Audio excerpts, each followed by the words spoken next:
கடவுளுடன் காலை வணக்கம். புனித மார்க் எழுதிய நற்செய்தி 10ஆம் அதிகாரம் 17 முதல் 27 வரை உள்ள இறைவார்த்தைகள்.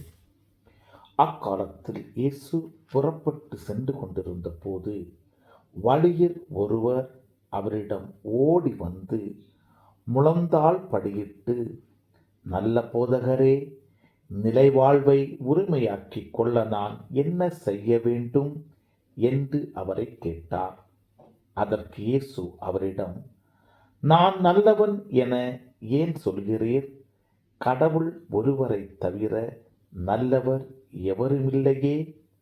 உமக்கு கட்டளைகள் தெரியும் அல்லவா? கொலை செய்யாதே, விபச்சாரம் செய்யாதே, களவு செய்யாதே, பொய் சான்று சொல்லாதே, வஞ்சித்து பறிக்காதே, உன் தாய் தந்தையை மதித்து நட என்றார். அவர் இயேசுவிடம், போதகரே, இவை அனைத்தையும் நான் என் இளமையிலிருந்தே கடைபிடித்து வந்துள்ளேன் என்று கூறினார். அப்போது இயேசு அன்பொழுக அவரை கூர்ந்து நோக்கி, உமக்கு இன்னும் ஒன்று குறைபடுகிறது. நீர் போய் உமக்கு உள்ளவற்றை விற்று ஏழைகளுக்கு கொடும்.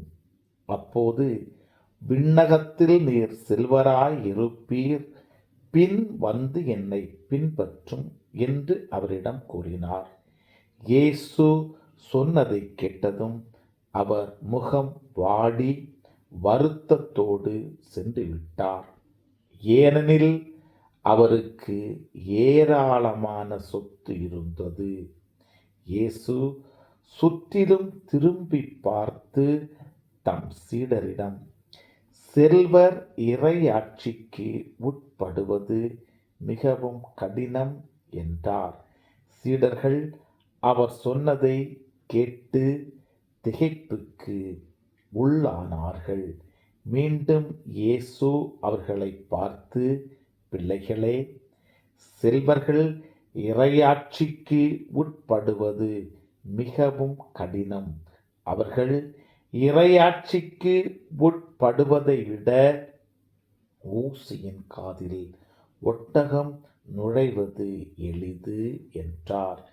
சீடர்கள் மிகவும் வியப்பில் ஆழ்ந்தவராய், பின் யார்தான் மீட்பு பெற முடியும் என்று தங்களிடையே பேசிக்கொண்டார்கள்.